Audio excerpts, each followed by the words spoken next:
Buenas tardes, ladies and gentlemen. Bendecido martes. Como siempre damos gracias a Dios por todo lo que nos da. Le damos gracias por la salud, por el techo sobre nuestra cabeza, por el alimento sobre nuestra mesa. Le damos gracias por la familia, por los amigos, por los estudios, por los proyectos, por el empleo. Le damos gracias por su inmenso amor, por su misericordia, por su paciencia y por ese gran sacrificio que hizo para el perdón de nuestros pecados.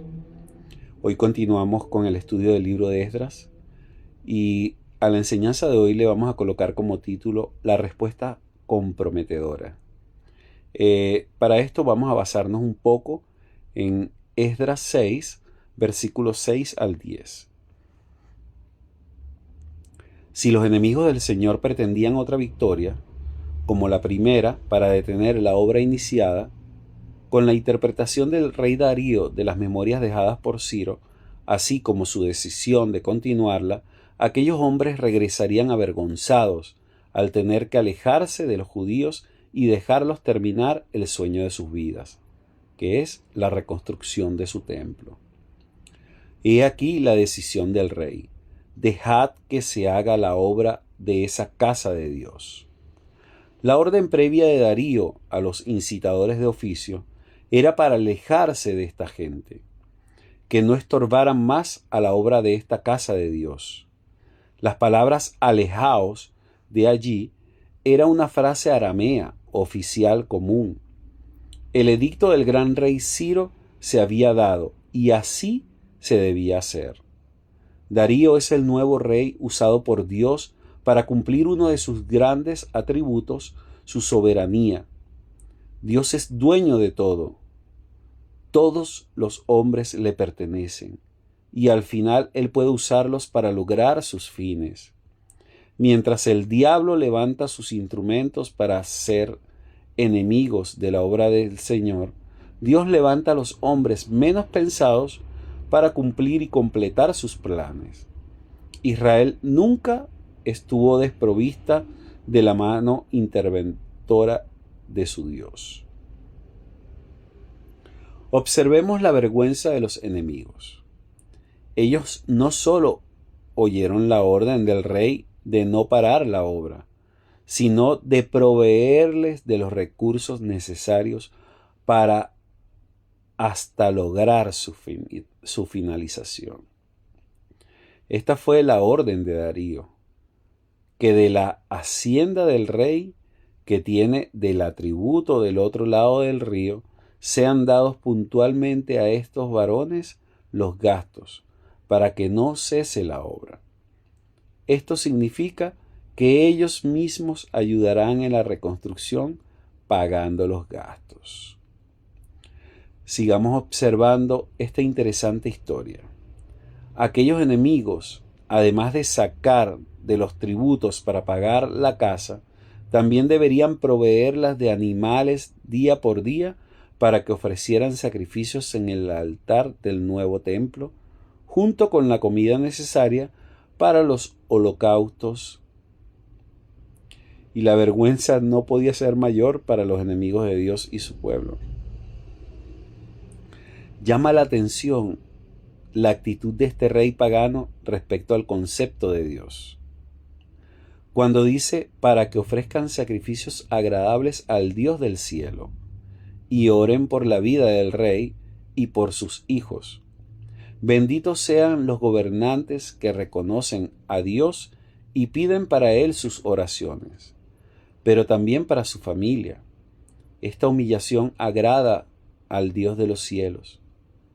Los enemigos de la obra siempre han regresado avergonzados, porque Dios pelea por ella, desde lo más profundo del corazón del pastor. También por mí es dada la orden que cualquiera que altere este decreto se le arranque un madero de su casa y alzado sea colgado en él, y su casa sea hecha muladar por esto. Y el Dios que hizo habitar allí su nombre destruya a todo rey y pueblo que pusiere su mano para cambiar o destruir esa casa de Dios, la cual está en Jerusalén. Yo, Darío, he dado el decreto, sea cumplido prontamente. Esto lo podemos ver en Esdras 6, 11 y 12. Porque Darío respecto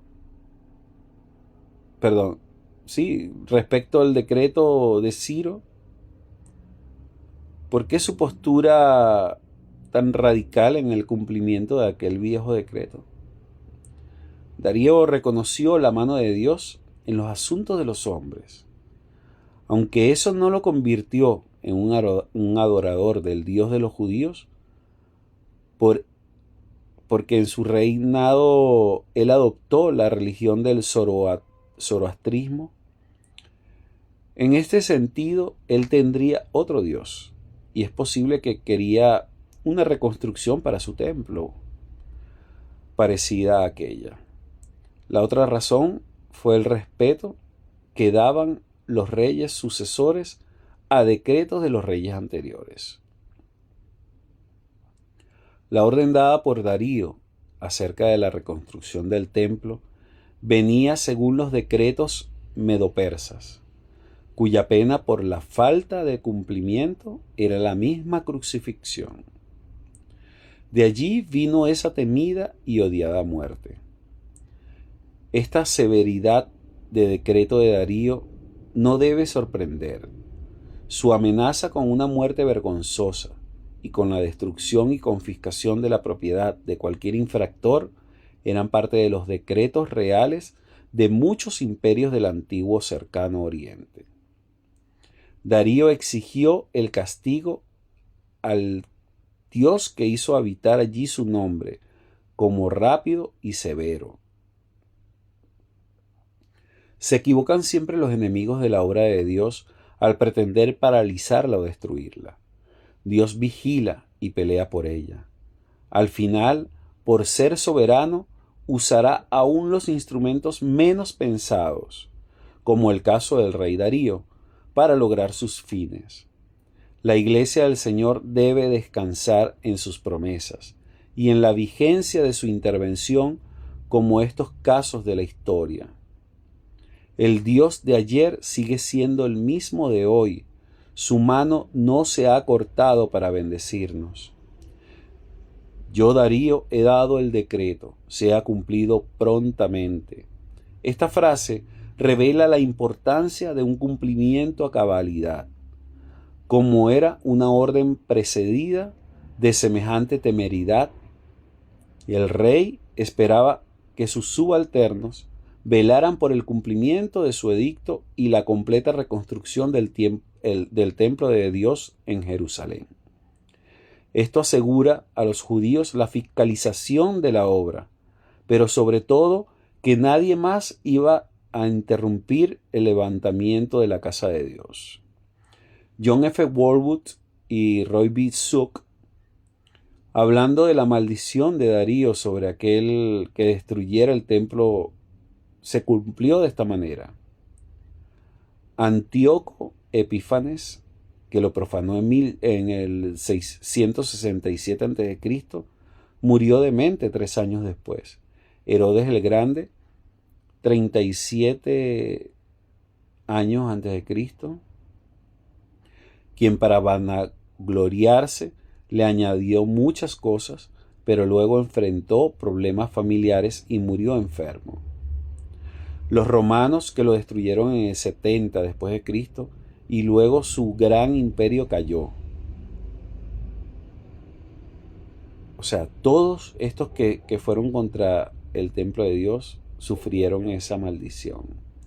Nadie quien pretendía levantarse en contra de la obra de Dios le irá bien en su vida. Mil bendiciones.